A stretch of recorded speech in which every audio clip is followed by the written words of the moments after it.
Hello, welcome back to Refit and Sail. I am here in Azores in the Azores still. Today is not going to be a sailing video, unfortunately, because I have found a slight issue with the boat. As you can see back there, I have emptied quite a lot of stuff out of my cockpit locker. I was changing the gas bottle a couple of days ago and I discovered that the gas bottle locker, which should be gas tight, is broken.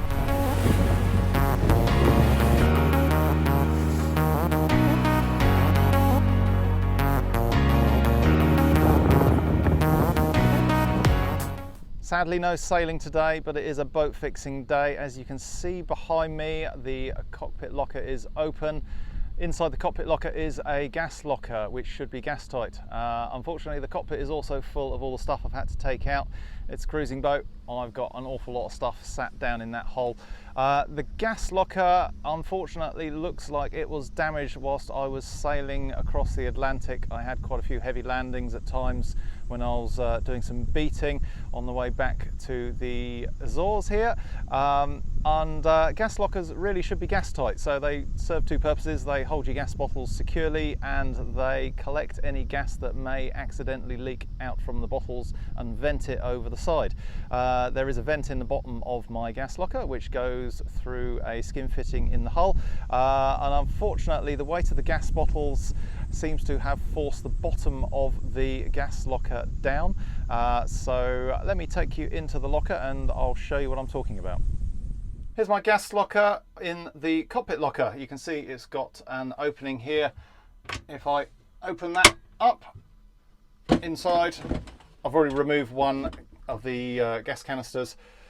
You can see there's a great big gap at the bottom there where the floor has broken away. It hasn't broken at the front. There's a couple of screws in there which are perhaps holding it, but it has broken at the back, which is not ideal. So any gas that was leaking out of the bottle would unfortunately go into the bilge, which is definitely not a good idea. Right, well, I think I have a plan for fixing this. I've taken a couple more screws out that were holding the front edge here, and you can see the bottom is just kind of hanging.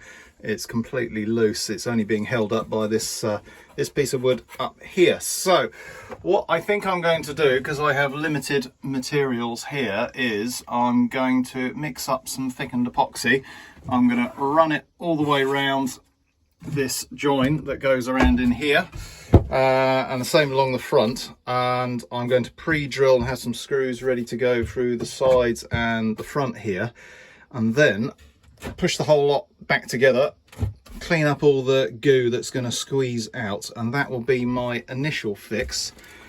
And then under here, let's see if I can find a piece of suitable wood to screw a support into the bulkhead here, which has obviously gotten wet at some point, and possibly put a support in under here to go in under there, but I will do that once I've done the initial kind of gluing and screwing to get that back roughly into where it should be.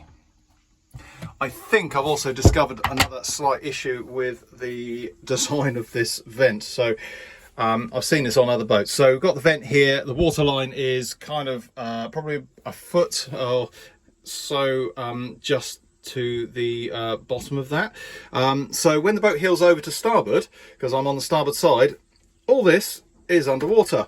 And I strongly suspect that seawater is travelling back up there and into the gas locker, and then that might be where I've been getting some water from into the boat. So you can see how rusty this thing is. So my suspicion is that when the boat's really heeled over, water comes up there into the locker and then drains out the side of the locker, and that's why I've been getting water down into this side of the boat. It also explains the very slight water damage to the bulkhead there. The bulkhead's actually completely sound. It's just this very top layer of the plywood that has been affected. So I don't think there's any issues with the strength of that. It all seems completely solid, because I guess it only gets wet fairly infrequently and then dries out. So I've got two problems to solve.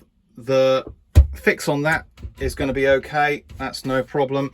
The fix on water getting in is going to be a bit more tricky, because I can't buy the bits here in Azores to replace that. So I think what I would like to do is probably keep that skin fitting there, possibly just inspect it to check it looks okay. I think it's fairly sound, but I'm very tempted to put a little seacock valve on here. So what I could do is, just before going sailing, is switch that off, go sailing, and then when I come back from sailing, make sure I leave a note somewhere to open that up again. It does mean that whilst I'm sailing, the locker won't be venting to atmosphere, which is a bit of a pain, but I've seen that on other boats, and it does solve a problem of flooding the gas locker. So that may be what I need to do. Right, so there's only one thing for it, is to finish my cup of tea, because it's going cold and I can't make another one because I don't have any gas, and start gluing and screwing. I've cleaned up all the surfaces in the anchor locker, so it's time to mix up some goo. I'm using some Ampro resin because it's what I've got on the boat. It's a laminating resin, but it can be used for gluing, coating, filling, all sorts. So it's a bit of a general purpose resin, mixed 3:1.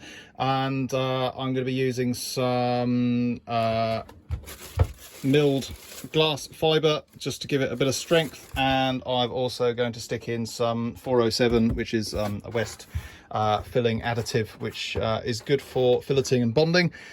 So that is going to do the job, and then it'll all get stuck into a little bag, cut the corner off, and that will be my icing bag, which allows me to fairly accurately squirt the goo where I want it into the gaps, and then I can push it all together and screw it up. I've gone as far as I can with this. The epoxy I mixed up and thickened, I've used that to glue the bottom back together, and you can see there's a bit of a fillet of the thickened epoxy I've put around on the inside. It's not pretty at all, but it will do the job. And I've chucked some screws in along the front, chucked some screws in along the side just to hold it all together. It never had any screws in there from new, so I'm hoping the epoxy plus the screws will do enough of a job to hold it together. I did consider laying up some glass over the edges here just to give it some additional strength, but to be honest with you, right now I don't have the time, and I don't really have my laminating stuff, the roller and what have you. I could do it with a brush, but I think that's going to be more than strong enough, particularly as I have added in a little wooden support under there. So again, not pretty, but I had a bit of plywood kicking around and I've just bogged that in, cut it down to size, bogged it in with some polyester filler, which is pretty strong stuff, and that will also help support the weight of the gas bottles that are in there. So I've got some other jobs that I need to do in here longer term, but for now that is going to do the job.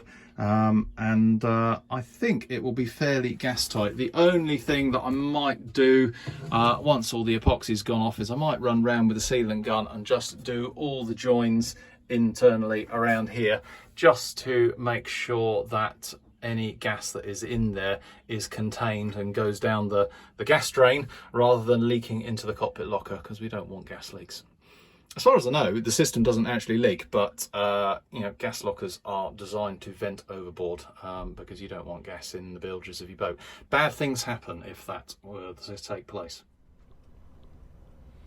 Quick update just to close off this video. I've given the epoxy a few hours to cure and then reinstall the gas bottles back into the gas locker.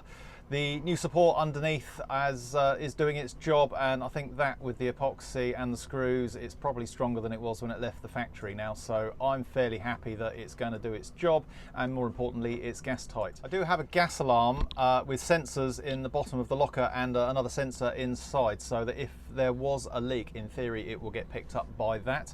I'm fairly confident that the gas locker isn't going to leak now. In fact, the gas alarm has never gone off, at least through gas. It did go off once when it was smelling some very, very stinky contact adhesive, which I guess gives off some similar fumes, I don't know.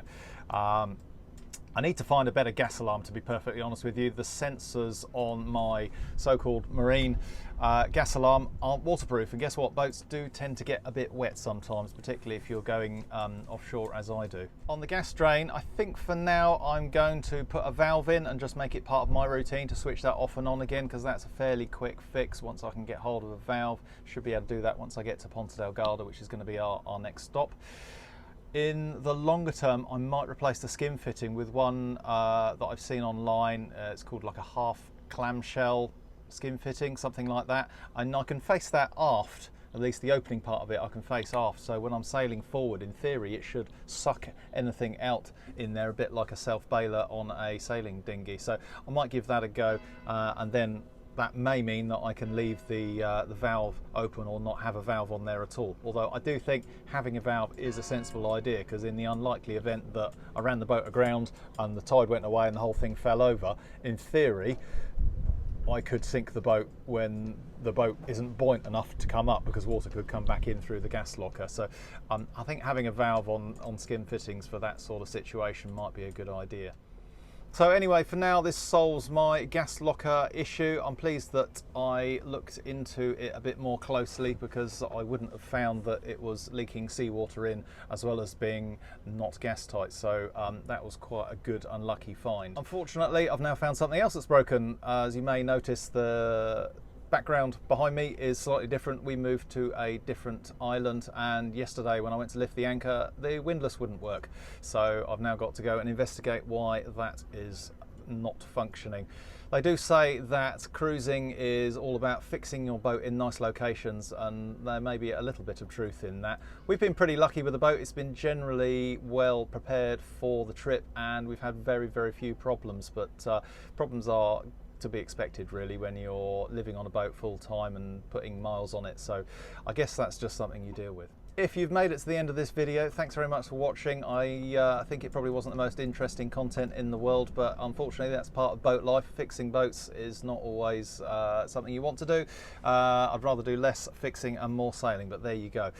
Thanks for watching. I'll see you next time.